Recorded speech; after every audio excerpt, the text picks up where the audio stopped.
Tagal ko hindi nakapag Marilaki ride. Minibago ako na ito. Bibilis! Ang ilan na ito kanina po. Tumatawid, nako. Pag mabilis ka, may nanguhuli oh. Nagpapatibok ng puso. Ang dami oh. Ang dami nahuli ah. Ayun, may outpost na rito sa Manukan. Ayan. Visual na tambayan to. Sinarangan na.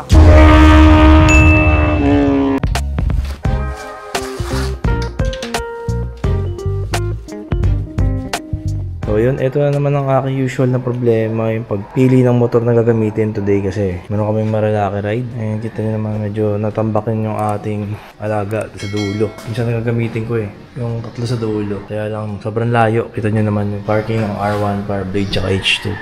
So marami tayong kailangan ilabas para sila mailabas. Good thing, meron kasi tayo ditong loaded na ZX6R kasi naka-Brembo yan. Naka-Brembo caliper, Brembo master, loaded. So ito gagamitin natin, subukan natin kung ano experience ng ZX6R na loaded. So ngayon tatabi natin muna itong mga nakaharang. Kasi ito kasi, isa lang alisin ko, makakaalis na ako. So let's go.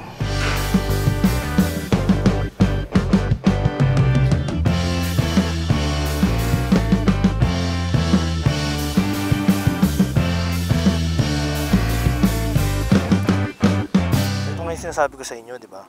Ayan, naka-Brembo calipers, GP4RX, tsaka yung master niya naka-Brembo na rin to. Kaya lang, for some reason, nag-check engine siya kanina while on the way ako. Kaya, check natin kung problema. Ayun o, bakit nag-check engine. Pero, I'm sure minor lang kasi Kawasaki, sakit nila yan eh. Sakit nila yung mga check engine na yan eh. Nasa hulihan lang tayo. Sumabi. Tagal ko hindi nakapag-ride. Tagal ko hindi nakapag-Marilaki ride. Minibago ako na ito. Hanap lang tayo ng susundan natin. Kinakabahan din ako. Baka mamaya may ano eh. Alam nyo na. Mga surprise. Kaya pala mataas. Naka 60 series pala to. Kapag ko taas yata nitong ZX6R. Yung tires natin naka 180 by 60 yung profile niya. Dapat kasi 55. So tumangkad siya ng mga around half inch. So haba ng listahan sumama. Ano lang? 5. Ganun ba yun? Nakaka-relate ba kayo sa ride na ganun? Paglistahan ng mga sasama mahaba pero pagka ano na, actual ride na, konti na lang.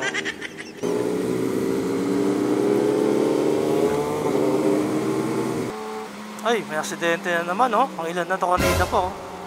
Tumatawid, nako. Ang ilan na to. Kanina pa ako nakakita nung banda ron sa palengke. Kaya kailangan talaga pag mga bayan-bayan magmi-minor tayo, slow down tayo.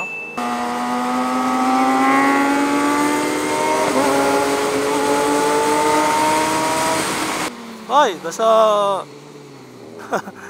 not-excite na ako dun. Yun ang kaganda na may kardo. Sila kasi may kardo. Kaya nasabihan na kagad na kung anong mayroon ahead, up ahead. Mahirap nang uuna, mas maganda na sa likod lang. Pero may bulagang tubig or may bulagang langis, bato. May dapat paunahin lagi yung veterano. Tayo mauna pag di ating kabisado. Hindi ko na kabisado ngayon itong Marilaki. Nung tama yan natin, nagbago ngayon. Yeah, ganyan. Pag may tatawid, paunahin. Mahirap makadali ka ng pedestrian crosser. Pedestrian, yun na lang. Diba? So ngayon, testing natin itong ZX6R na 2023 KRT. Yung naka-Brembo, kung kamusta sa Marilaki. Maganda ba yung performance, tsaka kung kamusta ba yung pag-practice natin nung nakaraan sa racetrack, kung ma-apply ba natin. Familiarity sa mga kurba-kurba, ganyan. Not necessarily na kakarera tayo.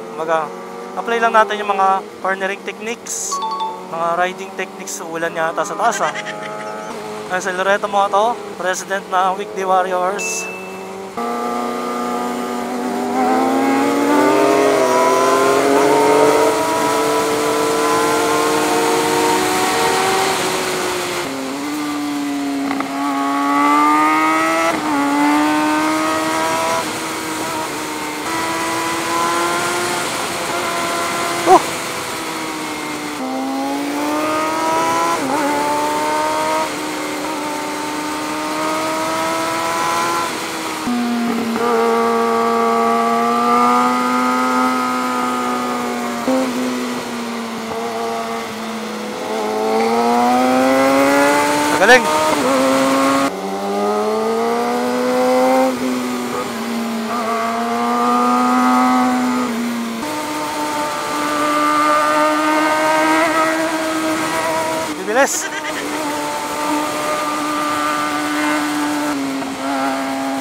Basa yung kalsada.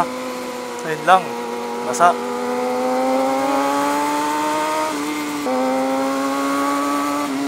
Uy. Hirap to, basa. Ito na yung ano. May checkpoint nga pala dito. Dapat ano lang. Mabagal ka lang dito. Dito na yung antayan. Bawal na ata kasi tumambay doon. Ayun, may outpost na rito sa Manukan. Ayan. Usual na tambayan to. Sinarangan na. Sinasara na nila, no. Dapat to, third gear pala. Para ano. Pag relax riding, third gear. Para tuloy-tuloy lang ang gliding. Basa. Sabi na basa all the way. Time check, 8 AM. So maganda pag weekdays, walang kamote, walang Superman. Pag mabagal ang takbuhan, nakakapagod sa sports. Solid ride, wet ride.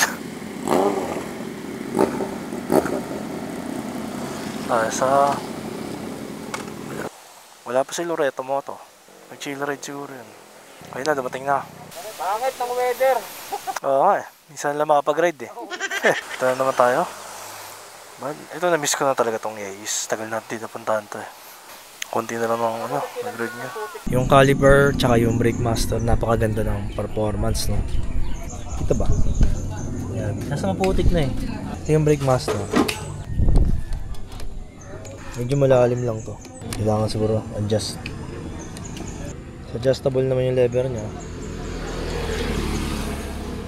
Mas naka-M4 exhaust tayo. Kaya lang, ang problema ng maambon, basa kalsada yan. Putik. Grabe yan. Daming putik. Sama natin, putik-putik din. So may try natin kung kamusta yun. Kalsada, maganda na. Ayan. Medyo wala na yung ambon at ulan. Hopefully maarawan na yung kalsada para matuyo na yan. Medyo tutuyo na siya para maka-experience ng konting spirited riding. So ito yung mga mga napunta na rito. Ang dami na. Parang to, Wall of Fame. Mga nagdikit na sticker dito. So nakakatuwa dito, ito yung mga bagong dikit lang. Yung mga nasa taas, sa salamin. Ito yung mga original, mga OG nung nasa cashier pa lang. Ito yung kahoy na to, tinanggal nila sa cashier. Nilipat na lang dito kasi sayang yung mga sticker So naghanap tayo Tapos Jet Li andito rin So naghanap tayo mga sticker dito. At akalain mo yun, nakita ko yung sticker ko. Hindi ba kung nasaan? Solid, no? Dami. Shoutout sa mga nandito. Shoutout. Dami. So ito, dalawa tayo naka ZX6R dito. Isang Tracer 900. Isang XSR 900. So tatlong triple cylinder. CP3. Tatlong CP3. Isang XSR 900. Isang MT-09. Siyempre, yung atin. Naka Brembos. ZX6R KRT 23. Asan ba yung susi natin? Ito. Maambon pa rin. Hindi na magkarinigan pag maingay.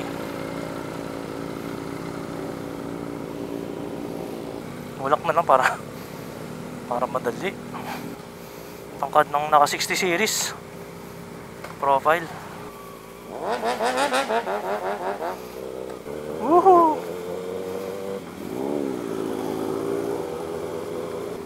Putik-putik So ngayon matipid tayo sa gas dahil hindi tayo makabakbak. Mahambon pa rin madulas yan. So minsan na lang mag-ride, inaabot pa ng ulan, ambon.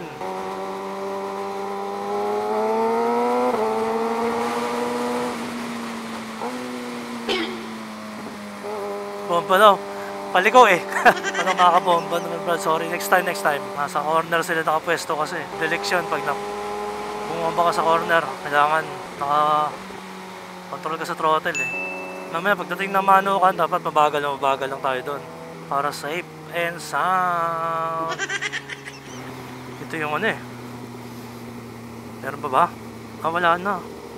Ayun may nanguhuli kailangan mabagal ka lang Pag mabilis ka, may nanguhuli Mga nagpapatibok ng puso. Ang dami Dami na huli Kaya nagpagal lang ako Sabi na may nagpapatibok ng puso dun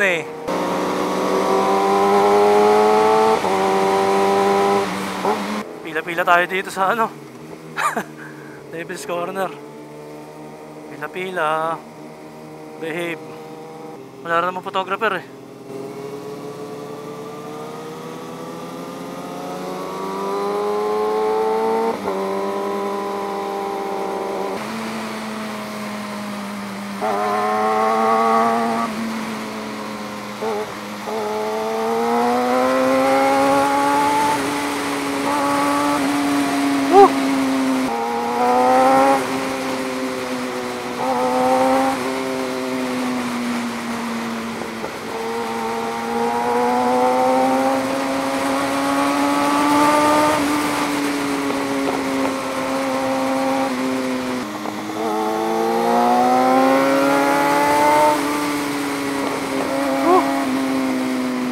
Sarap, nakakamiss yung ganito ah.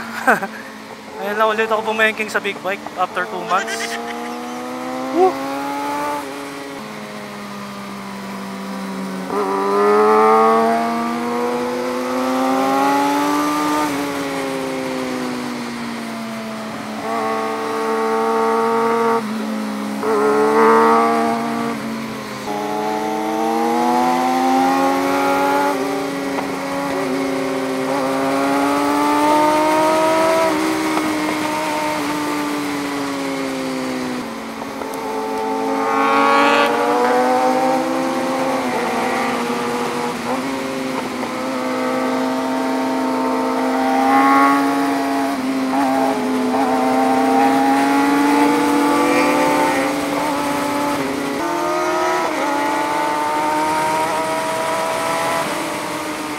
Saktong pacing lang, walang kare-karera ah.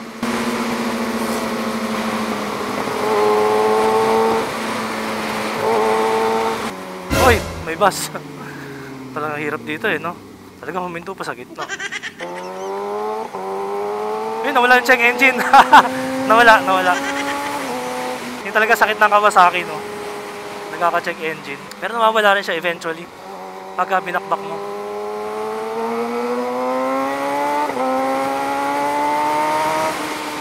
May mga tawiran, patawirin nyo. Ayan. Slow down lang. Para safe tayo.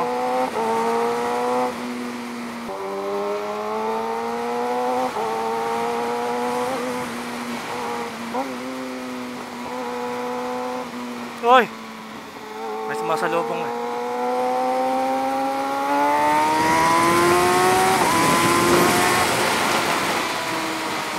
Para naka-remap to, lakas ng buga. Nagbabackper yung M4 eh. May pops and bangs.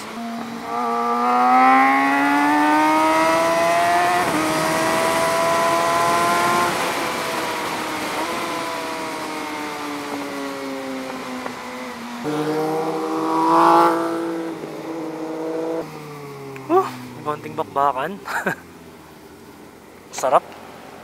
Sarap ng di pinupersa, no? Diretso na. Diretso mo to. Yan. Uwi na. Naka-experience ng konting ano, adrenaline. Pauwi. So masasabi ko, praktisado ka sa racetrack. Hindi ka na malulula sa mga liguan. So yun ang experience ko ngayon. Hindi na ako nalilula eh, parang na siyang isang sayaw na basta nasa tono ka, nasa beat yung steps mo. Ang sarap ng pakiramdam, para siyang river flow, tubig na umaagos lang. Sasabayan mo lang siya.